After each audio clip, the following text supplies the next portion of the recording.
Hello, everybody, and welcome back.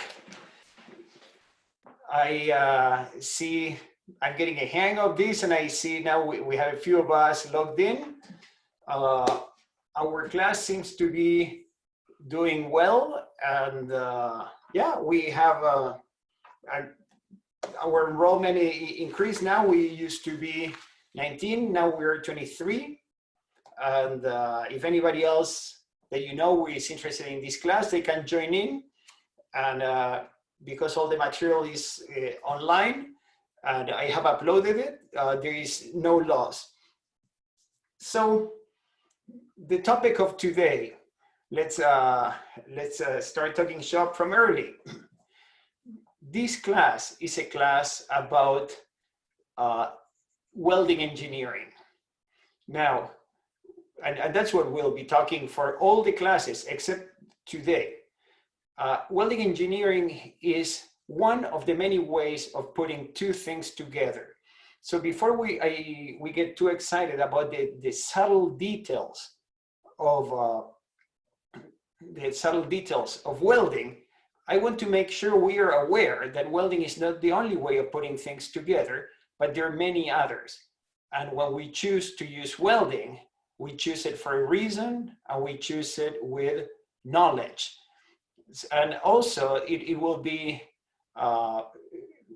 if we have an entrepreneurial mind, if we are creative, understanding what the universe of putting things together is, and giving it a structure is going to help us come up with things that are new and creative, inventions, patents, whatnot.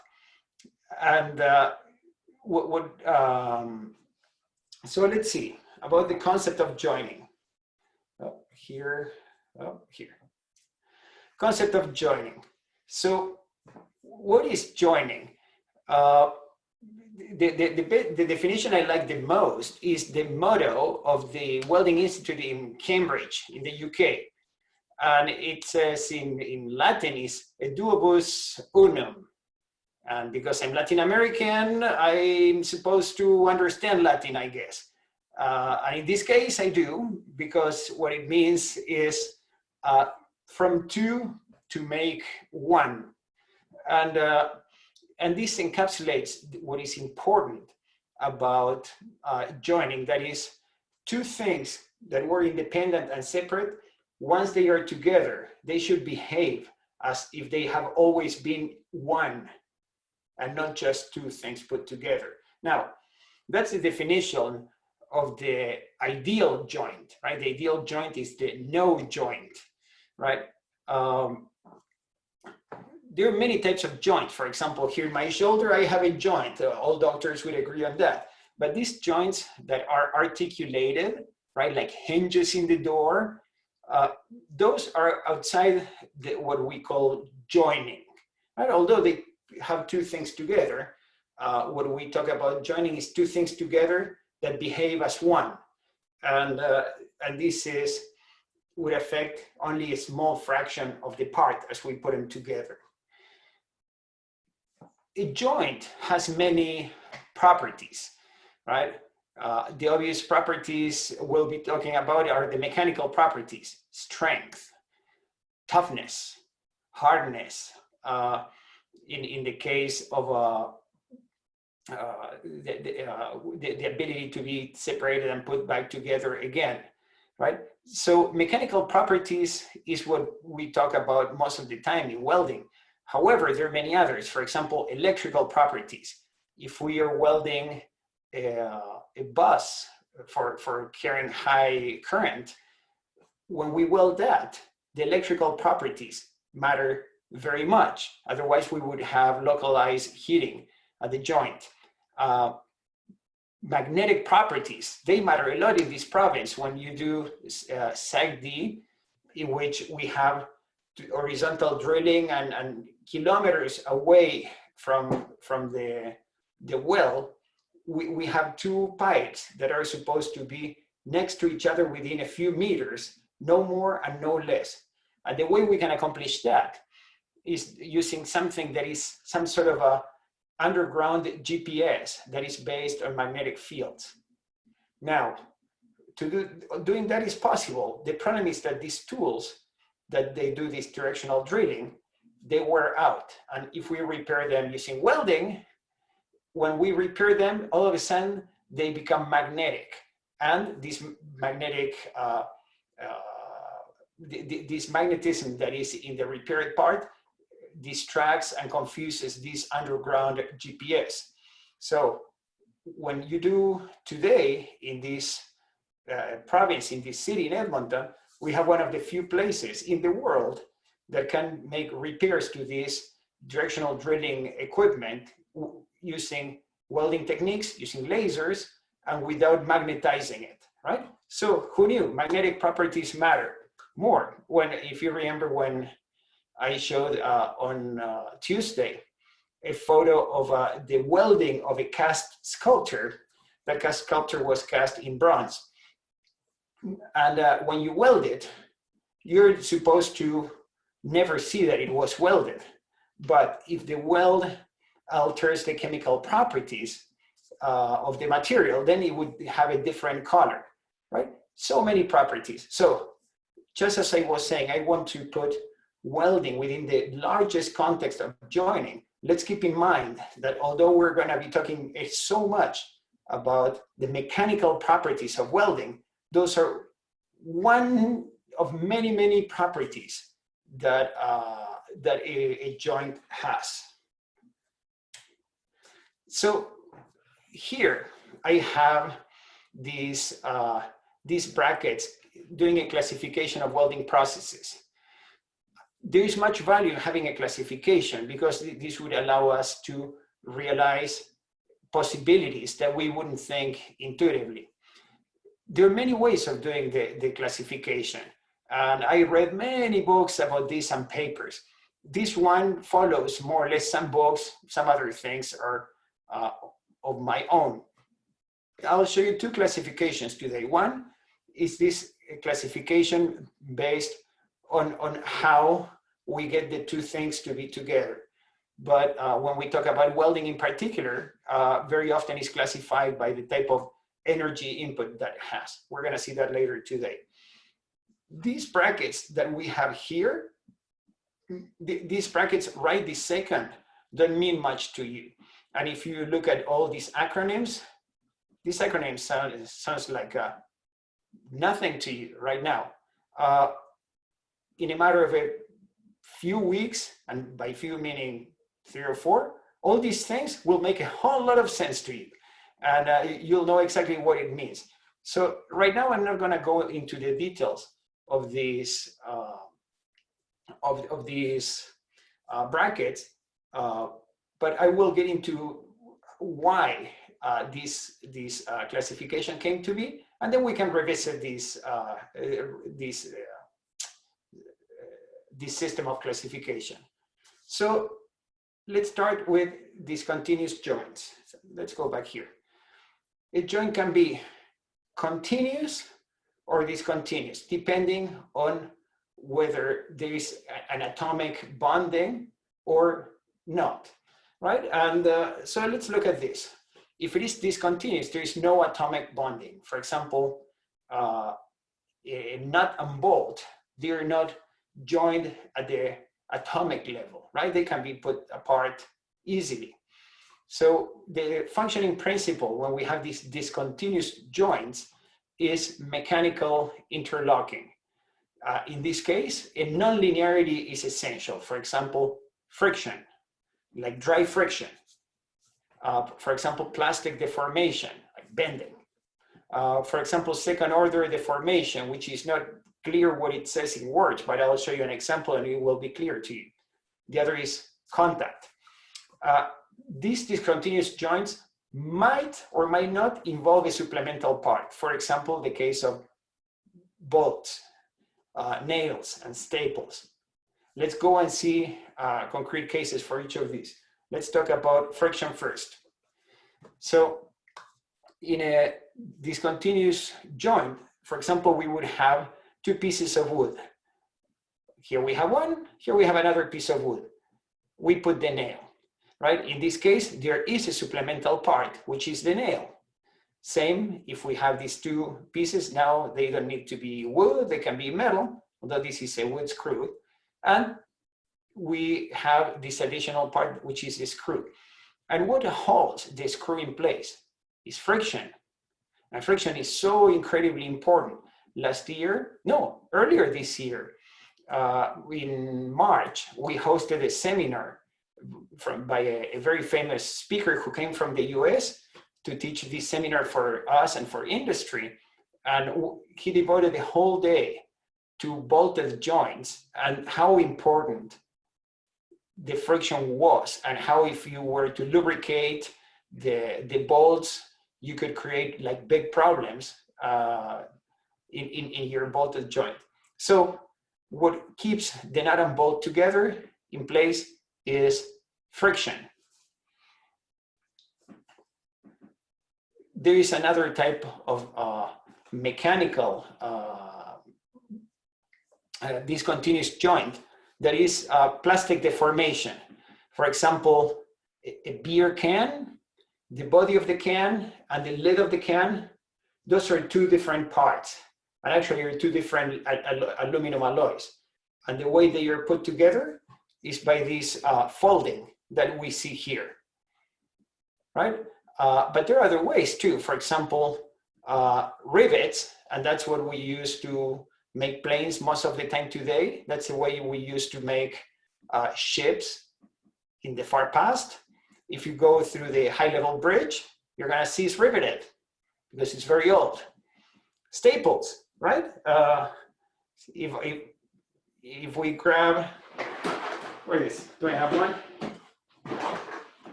I don't have a stapler handy, but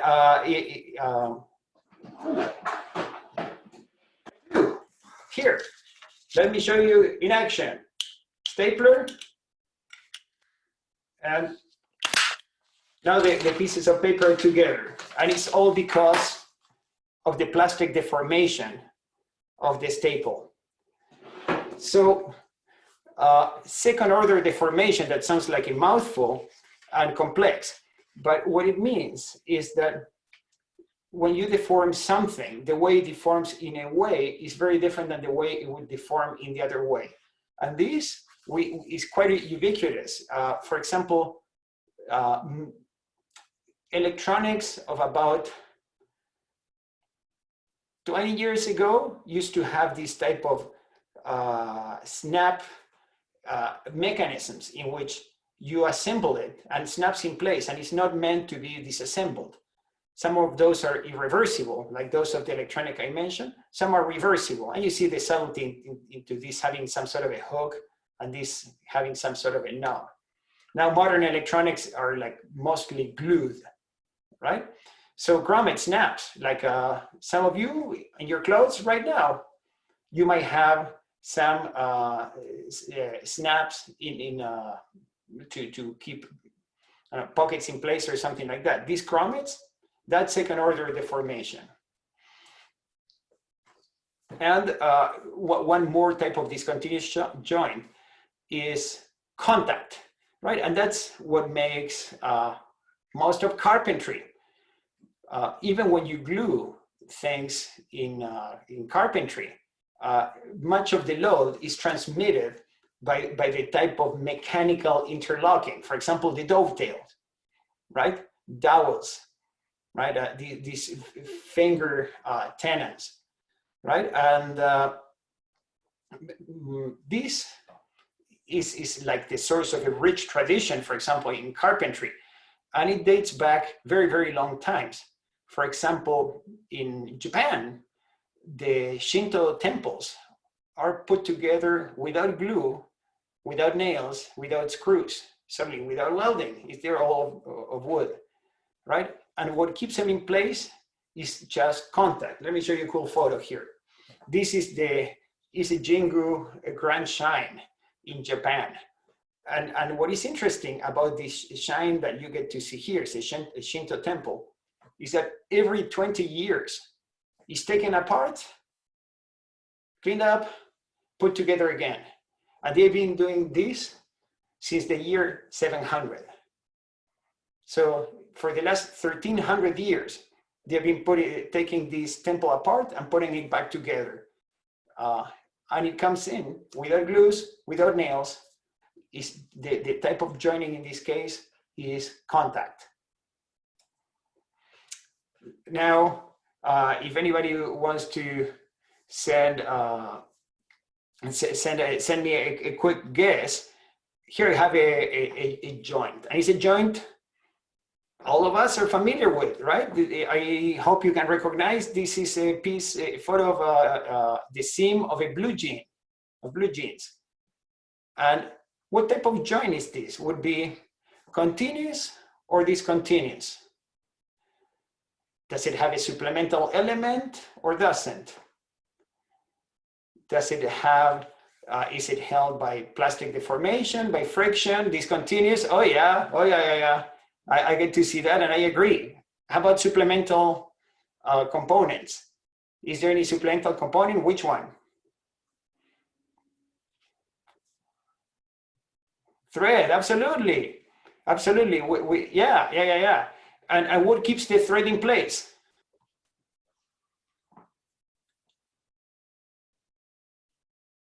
Contact is not quite. Contact puts two things in one direction, but can go in the other direction. That's what they do in the temples, right?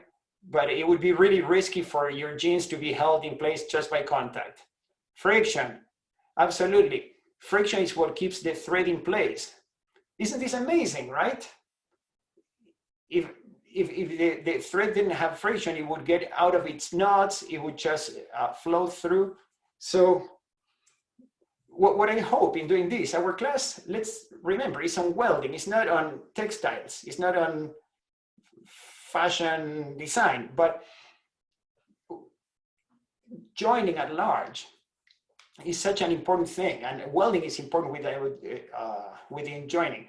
Let me tell you something interesting.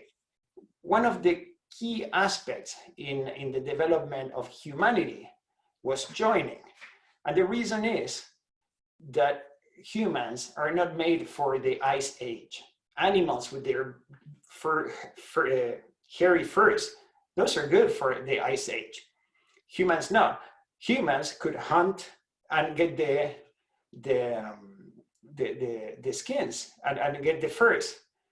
Now, only when they could stitch the furs together, they could make effective clothing and effective sheltering. So joining is at the very birth of civilization. Without being able to stitch together the skins, there would be no dressing. And if there's no dressing, our great-great-great-great-grandfathers would be all frozen in the ice age. Anyway, I think it's a really cool thing. Now let's switch away from discontinuous joints that are the least interesting for us, and let's move into continuous joints that are the ones of our interest. Welding is a type of continuous joint. In continuous joints, the key concept is getting the atoms from separate parts to be close enough to share the bonds. In a nut and bolt joint, the atoms are not close enough, right? There are layers of oxide, there are asperities, there are a number of things that makes the nut and the bolt separate such that we can screw and unscrew no problem. But when we have this concept that is rapprochement, the atoms react with each other and then they don't come out. So how the atoms bond to each other in this rapprochement could be through chemical bonds, for example, sharing the electrons, covalent bonds, metallic bonds, ionic bonds, whatever those are, but the atoms are bonded to each other. Or it can be physical bonds in which the sharing of the electrons is much weaker. And for example, the van der Waals forces that are what is present in a biceps. And that's why we can peel off the Scotch tape from a piece of glass. There was a chemical, there was an atomic connection between the glue and the glass but it's not a chemical reaction that made it become truly one. So if the key concept is that atoms have rapprochement and they come together to create bonds, the question is, how did these atoms get to be together? And where do they come from, right? These are essentially mass transport questions. I saw, and I'm super happy for this, that many of you in this class have taken the heat transfer class with me last term. And this is more of the same, right? We used to talk about the heat transport. Now we're talking about mass transport. And there are two main mechanisms, same as in heat transfer.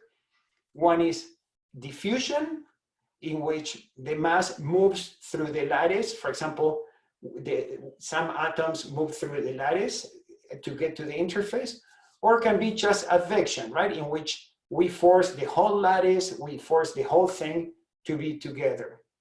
The key parameters in this case are temperature and pressure. In our case, when we deal with solids, it's more complex than that, and we talk about stress, because we can have not only hydrostatic pressure, but we can have shear and many components of stress.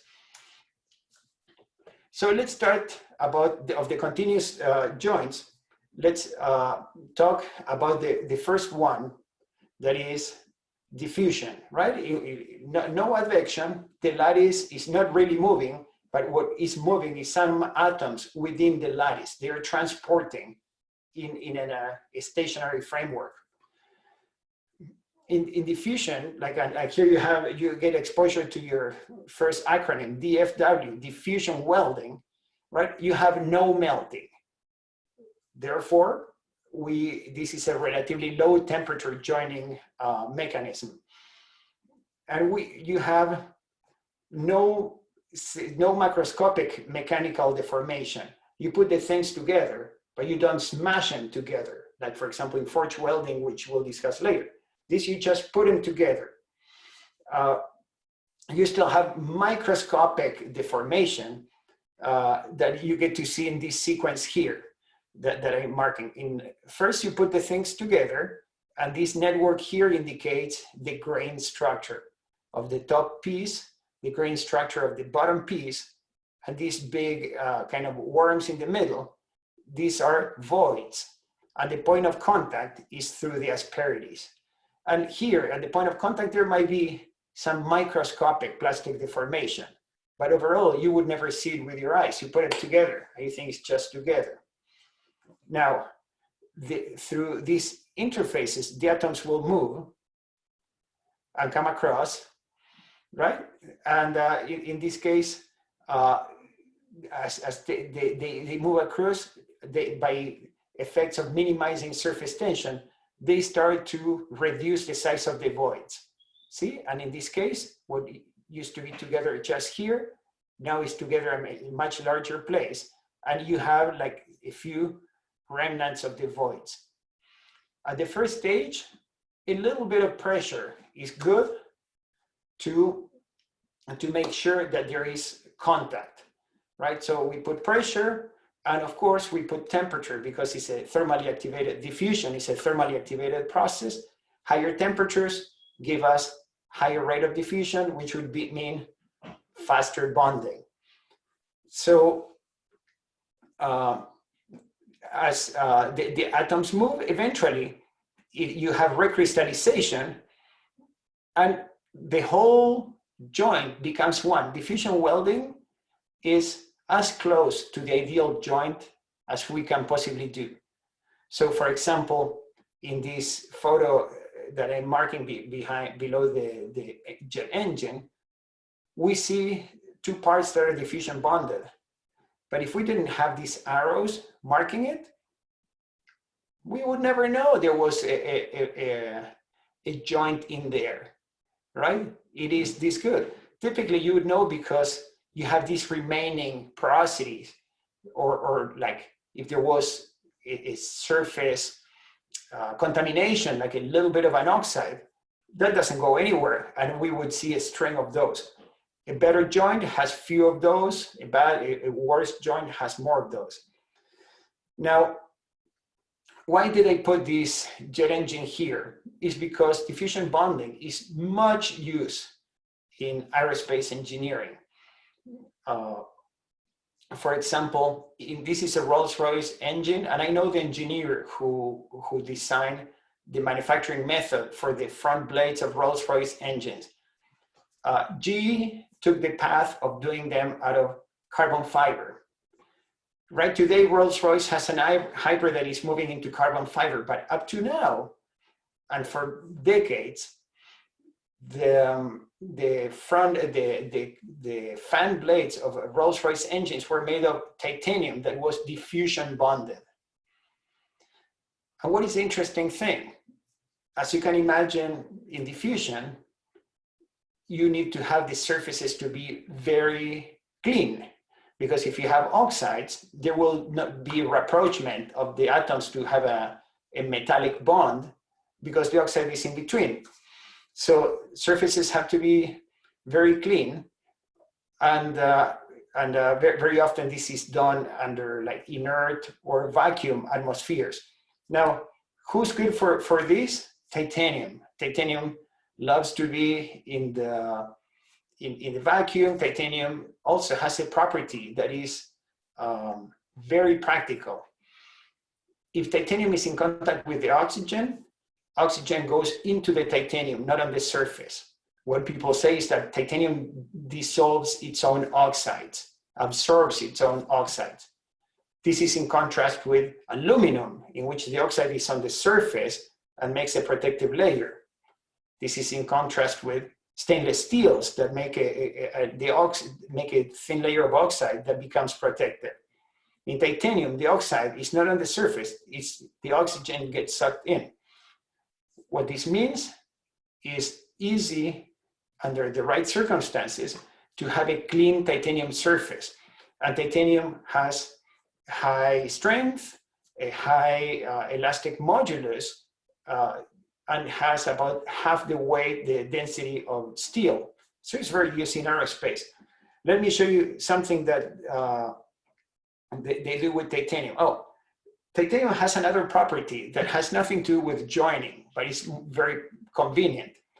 It's called superplastic forming. Not all materials have that property. When you stretch steel, it will neck and break. I'm sure many of you have seen a tensile test in steel.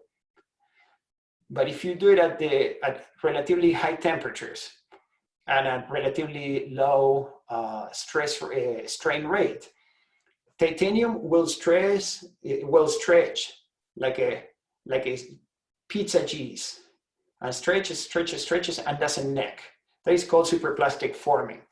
So what people do, and we have in these bottom slides here, they can make, for example, let's look at this one in the middle. You put 2 sheets of titanium, 2 sheets here with a divider, and you press them. Now, here's the interesting thing. Where you press them, you see these knobs pressing the 2 sheets of titanium. They will bond by diffusion, as we discussed. But in the same process, they can blow gas, hot gas under pressure, and it will inflate like a balloon.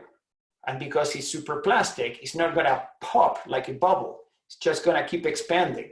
So you can make complex structures such as this you see down here at the bottom of the slide, and you make them in a single step, starting from sheet.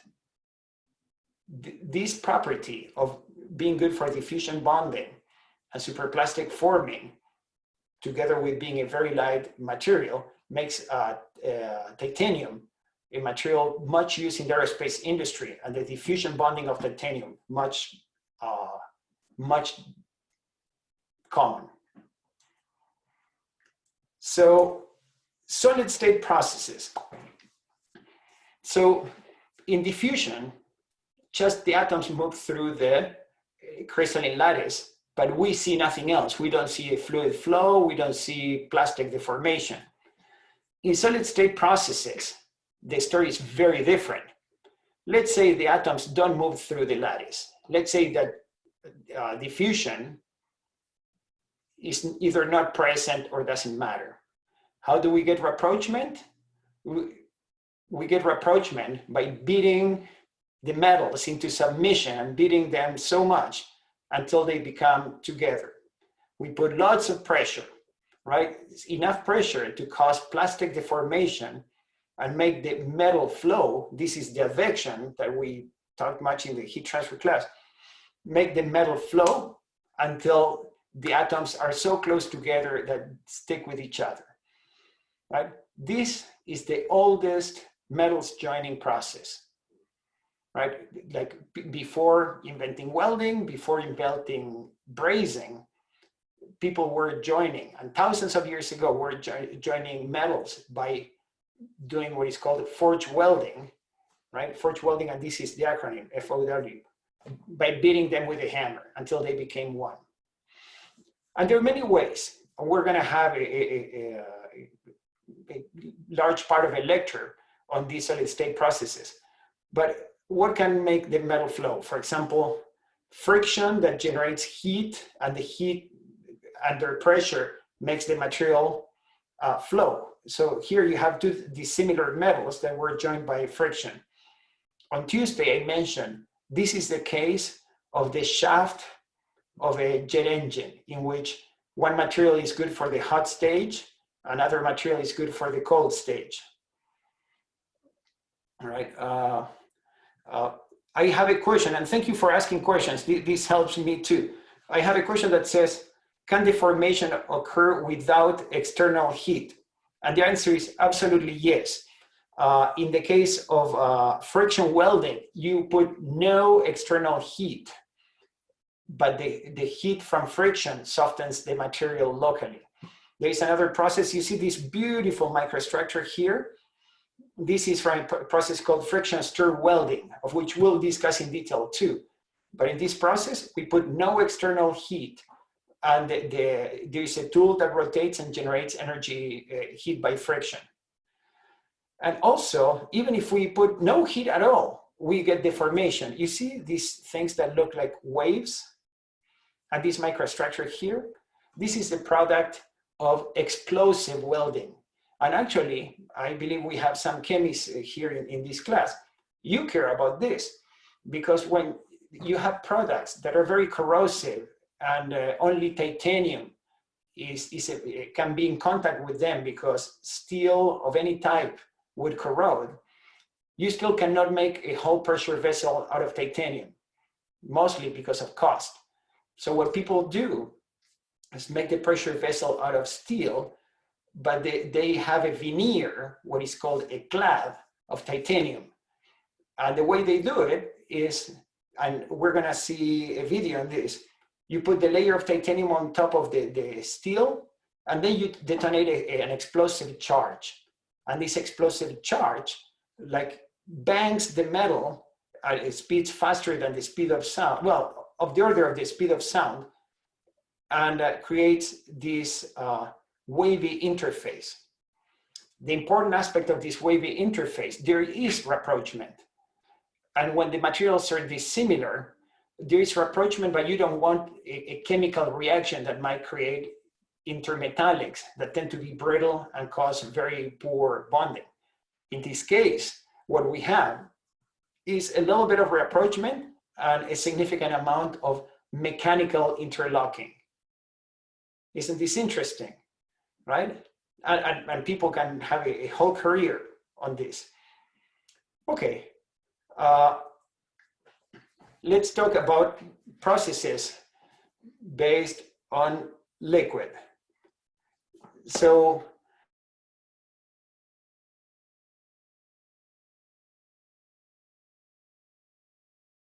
the atoms are close together to share their bonding. That is what is called rapprochement.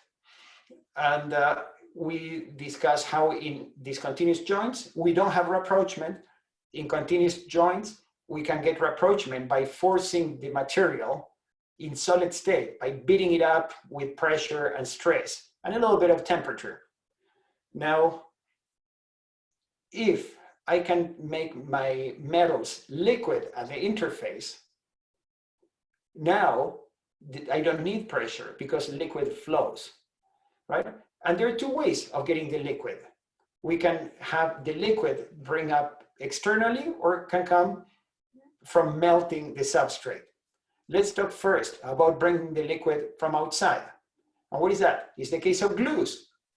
You put a glue, right? That's a liquid until it becomes solid and things come together. That is also the case of brazing or soldering. We'll talk briefly later about brazing and soldering, right? But soldering is what you do when you're joining electronics and you have these tin alloys, tin lead alloys, or some alternatives without lead.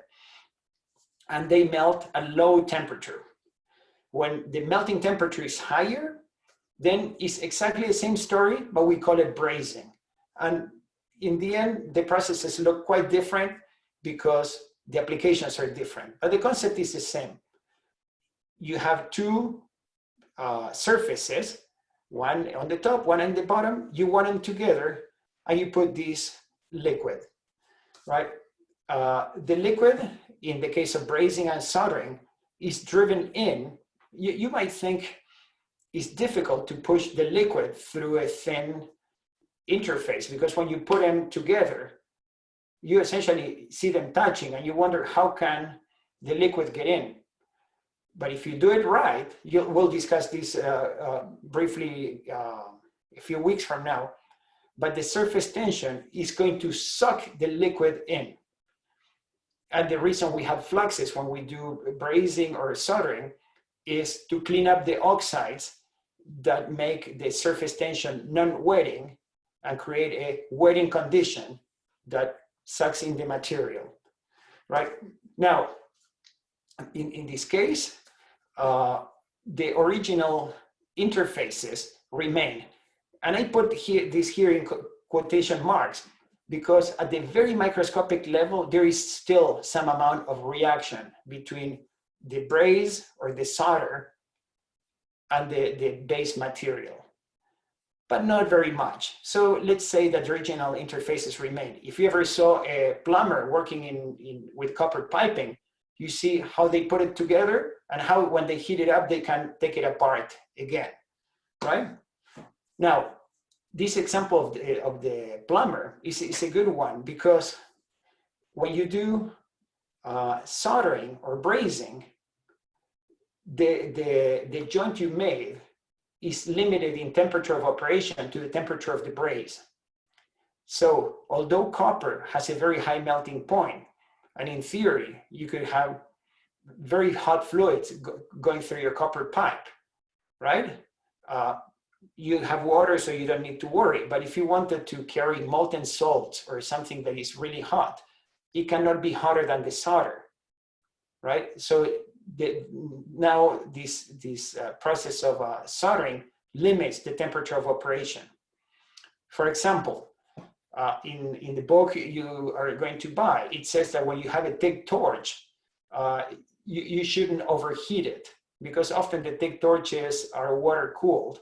And even if they are not water cooled, but the TIG torches have these hose with gas coming in. And if you overheat it, you might weaken the soldered unions, right? Very, very interesting. So, and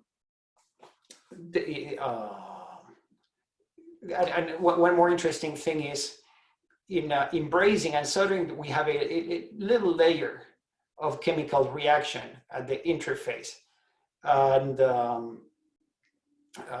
so to some extent, atomic bonding. Now, for adhesives, this same drawing I have here could apply to putting glue between two pieces of cardboard. In that case, there is no chemical reaction between the glue and the paper, or glue and wood, or epoxy and metal. There is no chemical reaction, but we have these van der Waals forces that are keeping the adhesive together with the metal. the van der Waals forces are related to the polarity of the molecules. Okay, and finally, we come home within liquid processes in which rapprochement happens not because we banged it, not because diffusion, but because we let the liquid fill the gap. We have the case in which the liquid comes from melting the base metal, right? So things like external liquid was good for glue on wood, right? But you cannot melt the wood. But in the case of metals, you can melt the metals and take advantage of that. And when you do that, that is what is called fusion welding. And it's not the only type of welding. We saw forge welding, we have friction welding, right? But this is fusion welding is where we are going to be spending most of the time in this term. And fusion welding in itself is a whole world. You have these acronyms that right now to most of you don't mean anything. But you're going to see if you look at all the exams, I'm going to be asking you what this means, because this becomes our language. This is gas metal arc welding, gas tungsten arc welding, shielded metal arc welding, resistant spot welding, laser beam welding, electron beam welding. So different from each other. Shielded metal arc welding, I can go to Home Depot and buy for a couple $100 a welding machine, more than a couple hundred, but it is not much more. A welding machine to use this process, and I'm off to the races. Electron beam welding, until I make my first million with some smart investment, I'm not going to have an electron beam welder, right? But all of these, as different from each other as they look, they all belong in the same box of fusion welding that is different than an external liquid like brazing, that is different from solid state joining, that is different from diffusion, and very different from discontinuous joints. When we melt the base material, we have three possibilities. One is we just melt it and let it go solid. In that case, we did not add any filler material. That is called autogenous welding. Right? Funny name, but it's what it is. And that means what went liquid and became solid is the same that was the base the material, and I didn't add anything. Now, sometimes I add something. For example, if I prepare a groove, I can melt the metal, but then I need some material to make up for the groove I created. When I fill in this groove, when I add material, which we call filler, if it is more or less the same as the base metal, we call it homogeneous. For example, we weld structural steel with steel electrodes that are very similar to the base metal, but not exactly the same. Not exactly the same for good reasons, which we will discuss, but very similar. Now, it can be very different too. For example, in this book, I suggest the mandatory book for the class, if it says, it has a chapter on welding cast iron. And it says that in some cases, you want to weld cast iron with a nickel filler, right? That's heterogeneous. Like nickel is not iron and carbon, right? So, and there are many more. For example, wear-resistant overlays. You can have nickel tungsten carbide on top of a common structural steel, right? Okay, so much about a classification based on how the metal comes. Let's talk about the effect of temperature and pressure. Oh, sorry, before that. This classification that I showed you in one of the first slides and didn't make a whole lot of sense to you back then, now should make a whole lot of sense, right, to you, right? We talk about joining, and if we take out articulated joints, we talk only about the things in which two things behave like one. We have two possibilities. It can be discontinuous, like bolting and riveting, but we're not going to discuss this in this class. Or can be continuous, And if it is continuous, that means there is rapprochement. And if it is rapprochement, we have a mass transfer problem. If the mass transfer is by diffusion, we have diffusion welding, which is a world on its own. But if we have advection, a flow, right, we have to see how the flow happens. Is the flow happening in solid state, right? And that solid state, and in this case, we need to put a lot of pressure to cause the plastic deformation. Or the flow can be in liquid state. In that other case, we put a lot of temperature to reach melting. And the melting can be melting of a filler metal, which is a case of brazing and soldering or glues or whatever, or or fusion welding, in which we melt the base plate. And here are the three types: autogenous, when you don't add filler; homogeneous, when you add filler but it's more or less the same; and heterogeneous, when you add filler and it's not the same. So now let's go to temperature. Let's see, yeah, temperature. So temperature, how does temperature help? Well, when we have solid state processes, right, it helps the microscopic motion. It helps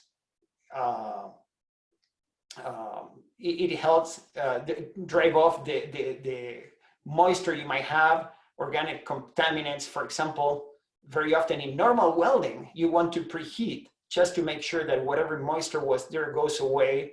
If there is some sort of contaminant, you can get it out, right? If you have some oxides, heating can crack up these oxides and help oxide removal. The temperature can help decompose oxides. For example, in copper, high temperatures decompose the copper oxide, or on titanium, the high temperature helps the titanium dissolve the oxides and go inside. For the point of view of mechanical deformation, higher temperature means lower flow stress. Flow stress is essentially the same as yield stress, except that when you're moving and deforming relatively quickly, the value is a little bit different than the yield stress you get in a standard test. And also, in the case of diffusion bonding, higher temperature, you have this dynamic recrystallization. And when you have liquid flow, temperature has the key role of melting the metal, right? If you're below the melting temperature, you cannot have liquid flow. And at the diffusion scale, the diffusion is a thermally activated process.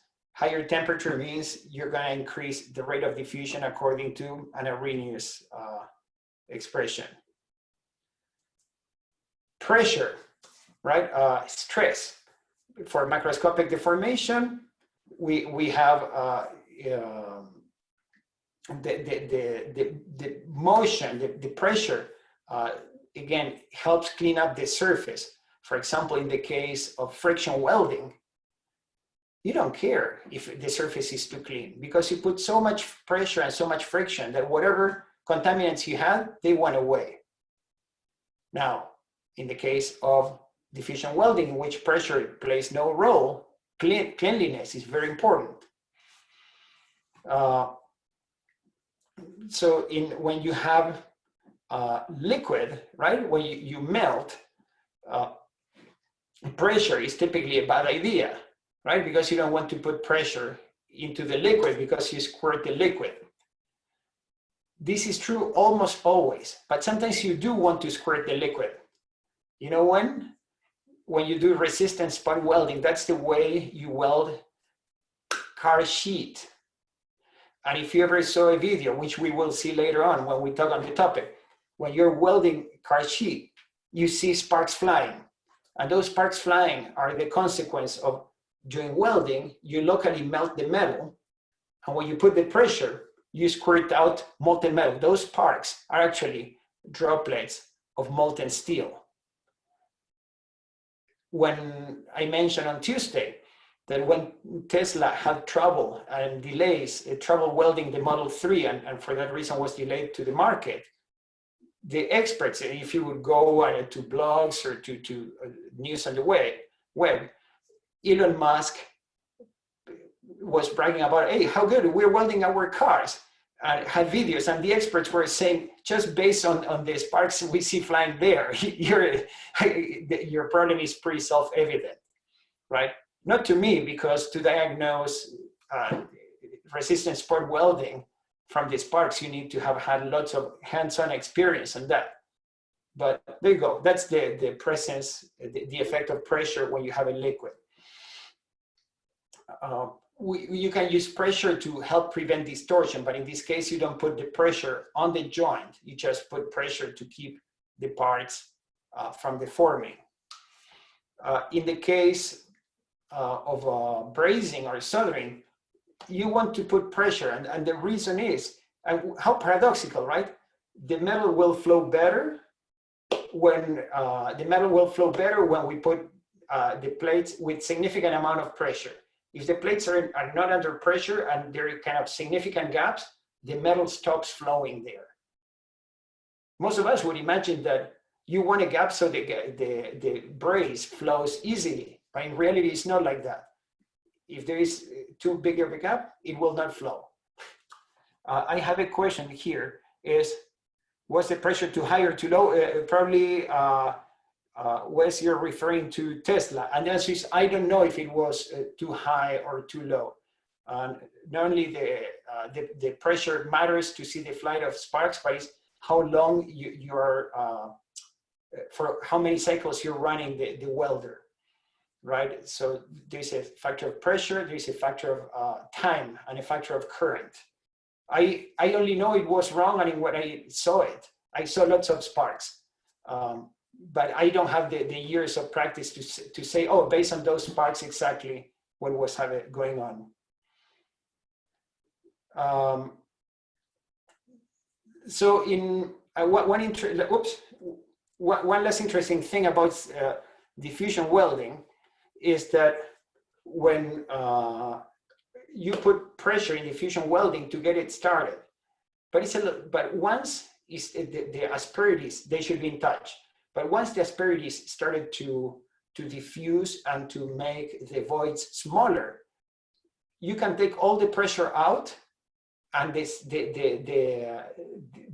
points of contact that are like reducing the voids through diffusion, they can keep going on. You don't need to keep the pressure anymore. That is, at long times, it doesn't matter anymore. So if we put this together, what we see is interesting. And this graph, I made it. Someday I'm gonna have my book ready. That's my dream, to write a book on all this. And this will be my own graph. Look at this here. The horizontal axis is, okay, this is a map of joining of metals at large. And in the horizontal axis, we have what is called the homologous temperature. That means temperature of the joint, at which we do the joining, divided the lowest melting temperature. For example, in the case of welding of steel, that would be the temperature of the joint divided the temperature of the molten metal divided the melting temperature. That's more than one. For the case of brazing, that would be the temperature at which we're brazing divided the melting temperature of the braze, and that's more than one, right? It's the lowest melting temperature. If we have a liquid, it's always bigger than one. The vertical axis here is macroscopic pressure. So if all the force I put divided the area we have. So in the case of for example, fusion welding, the macroscopic pressure is very low because we don't want to put too much pressure. In the case of resistant spot welding, it's a little bit higher. In the case of solid state processes in which we have deformation, that's right at the yield stress, right? This is pressure divided what would be the yield stress, the flow stress. So friction welding runs at right around 1. If friction welding is done at relatively high temperatures, we have recrystallization, in which the grain structure of the metal, we have new grains that nucleate and grow. And if we do it at relatively low temperature, we don't have recrystallization, and we just have these the rapprochement without having a new grain structure in the metal. For diffusion, we don't have melting, nothing melts in diffusion, but also we have low force. We're not having macroscopic deformation. So diffusion is uncommon, that is, both are below 1, right? We are below melting and below yield. In the case of fusion welding, we're below yield. We don't want to bend things plastically, but we are above melting. And in the case of resistance spot welding, we have a significant amount of pressure. That is what squirts out some of the molten metal in the nugget. And now we have an interesting one. In explosive welding, I put this above the yield stress. But it's funny, if the material can only resist motion at the yield, the flow stress, and we put force that is higher than the flow stress, then we have a force imbalance. And sure enough, if we have a force imbalance, this difference in force is mass times acceleration. And it's that acceleration what causes this wavy interface in explosive welding. So I think most of things are captured here. Now, what you see is that if you heat things too much and you put too much pressure, you're trying to harden, you're gonna destroy your part. You cannot put too much heat and too much pressure at the same time.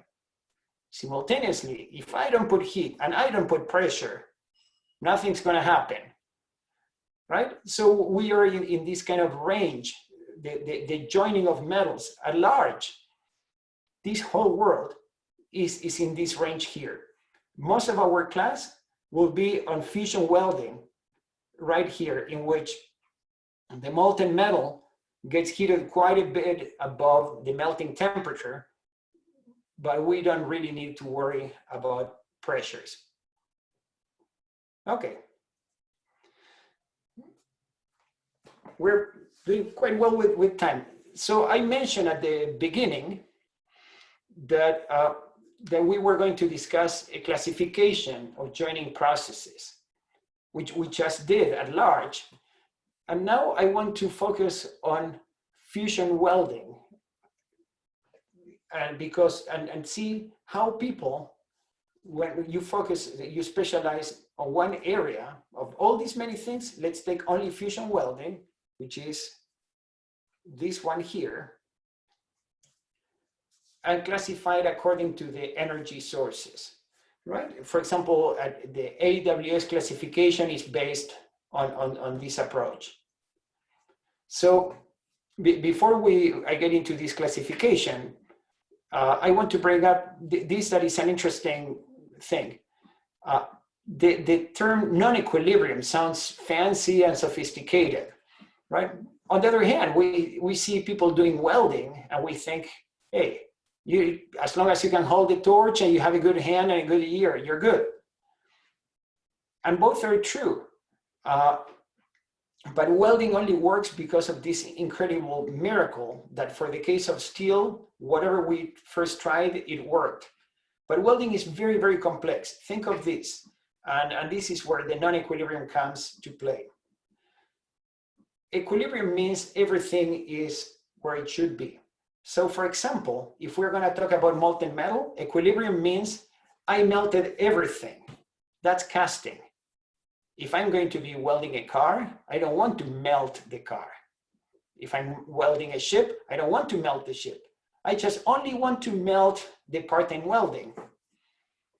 For example, in the case of solid state welding, we have deformation, but I'm deforming only the area in which I want the joint.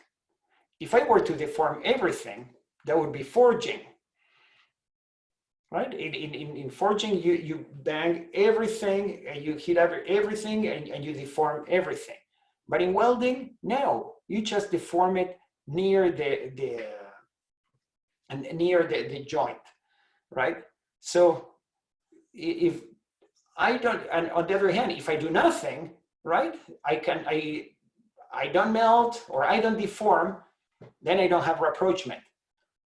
Welding is this crazy thing in which we have this local heating, in which we have a high temperature that is enough to melt locally or to cause local deformation, but the timing is such that we don't let the heat melt everything.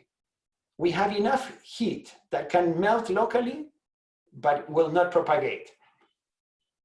When you see welding, it seems easy, but it's crazy to think that this miraculous combination of flow of energy, in which the energy is not enough to melt everything, and yes, is enough to melt something.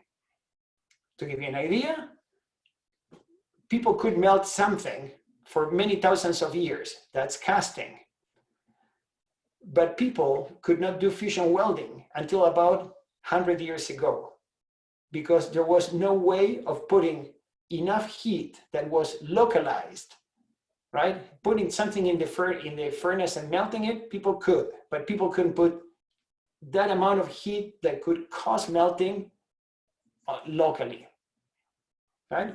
So this combination of time constants for melting some but not melting at all is a coincidence. It worked well with welding from the beginning, right? And we still have this long tradition of welding in which we know it works. But if we want to weld something that is not structural steel, very often the miracle doesn't work, and we need to think. And that's going to be good for your employment and my employment, because the more difficult it is, we understand it, and not everybody does. So energy sources. The energy sources determine some fundamental aspects of welding, and they can be anything. So what I'm going to tell you here is what is typical, but really it can be anything.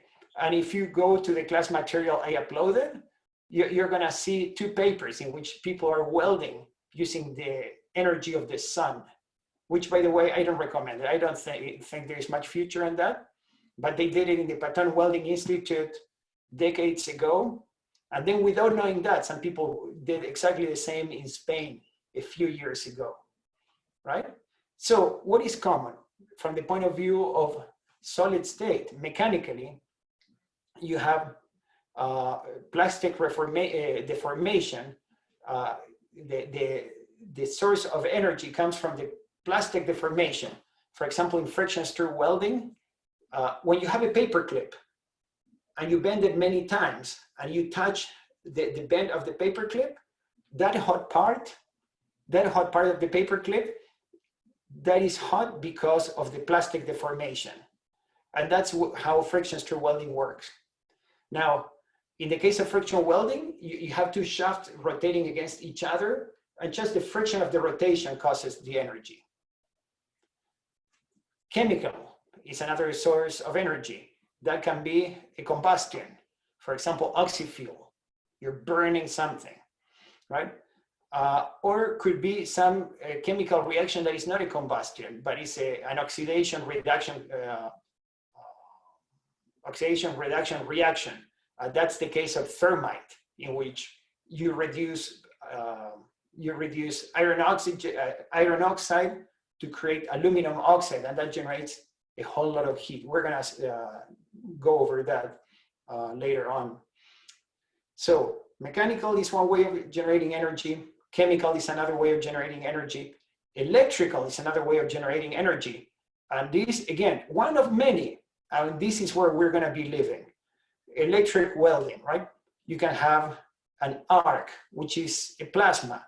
And this is arc welding in all flavors, from TIG welding to MIG welding to submerged arc welding, in which you have the electricity going through a gas.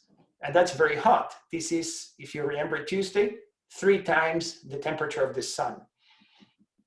Another way in which electrical energy can be used for welding would be resistance spot welding, right? The way in which you weld car sheet, what I was talking about, the Model 3 of Tesla. Another one is electroslag welding, that although typically that is considered an arc welding process, it's considered an arc welding process because it looks and feels and everything is like an arc welding process. But there is no arc. In reality, is electric resistance. Induction, for example, you could generate electromagnetic currents that cause a local heating. Now, as of today, the technology of induction gives too diffuse an area of heating, and it seldom, there's no practical technology to create local melting based on induction. But you see, right there's a patent waiting to happen. Radiation. And by radiation, I'm talking about like, it's kind of a diffuse catch-all. For example, laser beam is radiation because it's light, right? Electron beams, I put it as a radiation, but in the end, it's electrons that are being, are hitting. Could be radiation from a especially broad source, right? Like electromagnetic waves, could be microwaves, right? For example, could be infrared, right? And here I put this last one, solar, is within radiation. And if you read those papers here, I think it's pretty fun to see what people were thinking about welding. Now, when we talk about energy sources, and this is something on which people have been looking into quite a bit. If we look at energy sources, we're going to see that some sources, if I tell you 1 kilowatt, right, a normal weld is about 5 kilowatts, but it's not the same 5 kilowatts in a square millimeter or 5 kilowatts in 10 centimeters square, right? If instead of 5 kilowatts, I tell you 1 kilowatt in 1 square millimeter, that melts steel. 1 kilowatt in 10 by 10 centimeters, that's what you use to iron your shirts. The same 1 kilowatt. So the energy density matters a lot. And here we have a scale. The horizontal axis means nothing here, but here people says 10 to the, I don't know, around 3 times to the 6 to 3 times to the 8 is in watts per meter square. That's the type of energy density in arc welding. Lasers have many orders of magnitude higher energy density, and electron beams even higher. Now, something interesting, and this is 1984. You see, it says, at the bottom says, if there's not enough power density, you don't melt. So you have no welding, right? That's the case of ironing your shirts. 1 kilowatt in 100 square centimeters, that irons a shirt that doesn't melt steel. Now, if you put that in 1 square micron, here they say, oh, vaporization dominates. And therefore, there is no welding possible. Now, the funny thing is, they say no welding is possible, but this is not true. All these considerations here are based on assuming that the heat source is on the surface. For those of you who took the heat transfer class, you might remember when we talked about the semi-infinite solid and the boundary condition of a heat flux on the surface. This is exactly the equation that they use to make these considerations. But in the case of electron beam welding, the heating is volumetric. And yes, you can have a power density that is in this impossible range, and you don't vaporize because the heat is volumetric and you don't have huge gradients to drive the heat in. There's so much more to say about that. But again, like there was a master student in our lab who proved this and did the numerical simulations, did the math, the simulations. But the funny thing is we could not find in the world an electron beam that had these conditions in which we could weld where it says no welding possible, because a combination of current and voltage and focus is very difficult to get. So this other schematic here relates to the properties, the effects of the power density. So on the left, we have very low power density.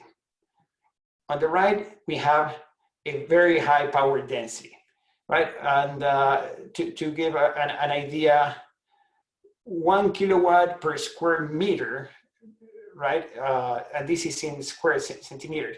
So this would be 10 to the, what would that be? Well, I don't know what that would be, but on the left, here we have very low power densities. And on the right, we have very high power densities. The total power is more or less the same, the total power, but the area in which this power comes is very different. So at the low end, we have air fuel or gas fuel flames, right? So in this case, a flame is very diffuse, right? On the right hand, we have things that are very concentrated: laser beams, electron beams. Not more power, but much smaller area, therefore much higher power density. And in the middle is everything else. Arc welding is somewhere here in the middle between what a combustion flame is and what an electron beam is. Plasma arc welding is a special process which we will discuss that gives us much more concentrated energy density. Resistance welding, it has a higher energy density too. And then we have, for example, solid state processes like friction welding has a more diffuse heat source. So what matters here is in the bottom.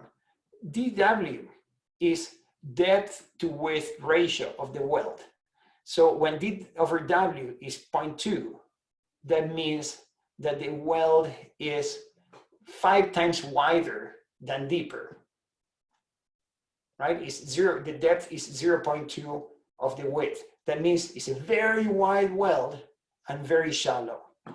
But if we have electron beam or laser beam, we can have 10 to 1. That means the weld is 10 times deeper than is wide. Essentially, it's kind of a line going in, completely different thing.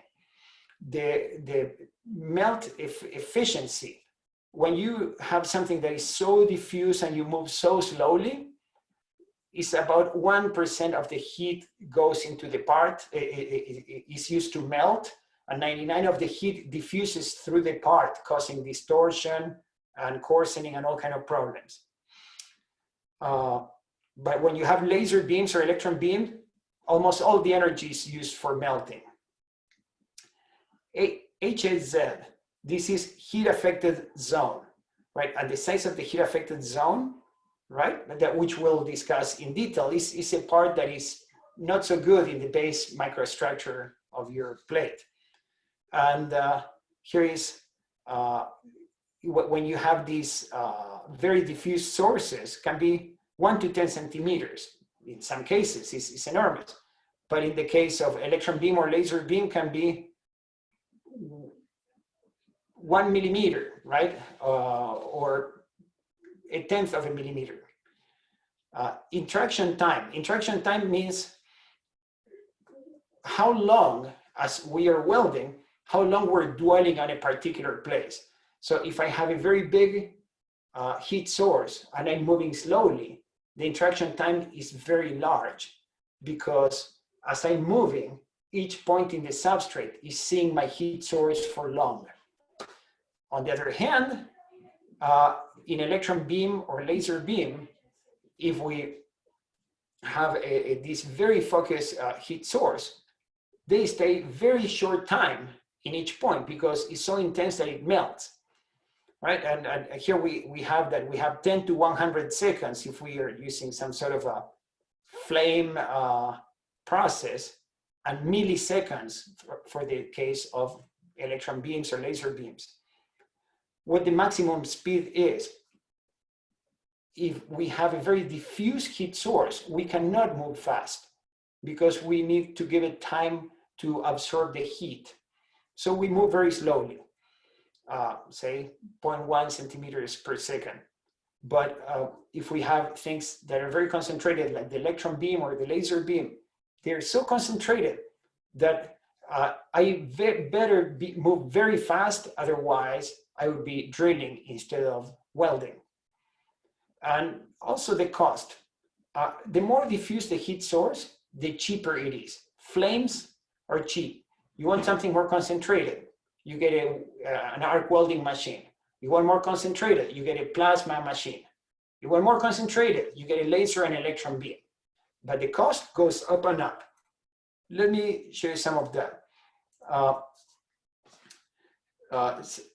When we have a concentrated heat, I mentioned make smaller beads. And here you have a cross section of an electron beam weld. This is a butt joint. We'll discuss that on Tuesday. And this is a TIG weld. And you get to see that this is much smaller. This has much less distortion. You see how this is flat and this is coming at an angle. You also get to see the heat affected zone is this part that is stained around the weld. And that's pretty big. Typically a heat affected zone is never good, right? And here in electron beam welding, close to no heat affected zone. So we have less distortion, less metallurgical defects. Here is something very interesting when we talk about interaction time, right? Interaction time is how long you're over one place. And as we increase the heat intensity, we see that the interaction time gets smaller and smaller and smaller. Now, human beings have a reaction time that is of the order of 0.3 seconds. Right? You see something, and by the time you react to what you see is about 0.3 seconds, which means things that have more than 0.3 seconds of interaction time, you can do by hand. But things that have less than 0.3 seconds of interaction time, you cannot do by hand. And now guess what?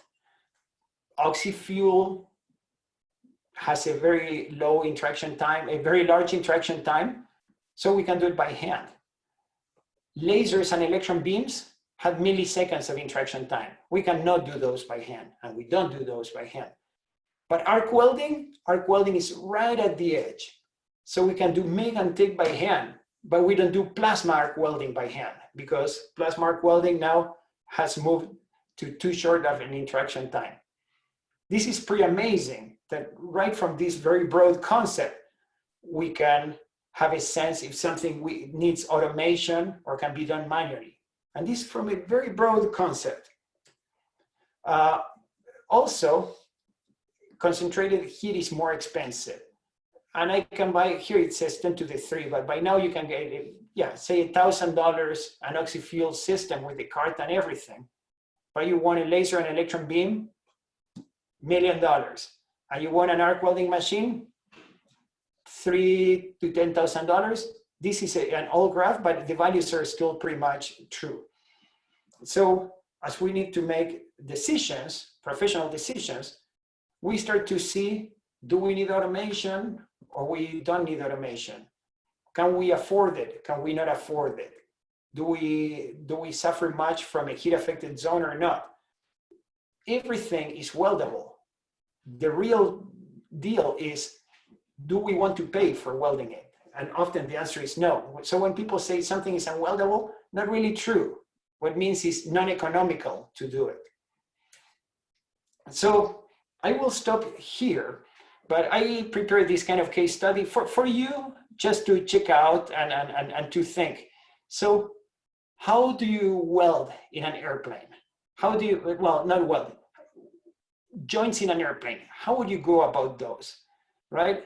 why, right? And in the slides that follow, that are in the material that is uploaded, you'll get to see that for making airplanes, we use all these concepts and all these alternatives that we discussed so far to today. So I think this is the good point to stop. Thank you very much. And I will see you virtually next Tuesday. Thank you. Bye-bye.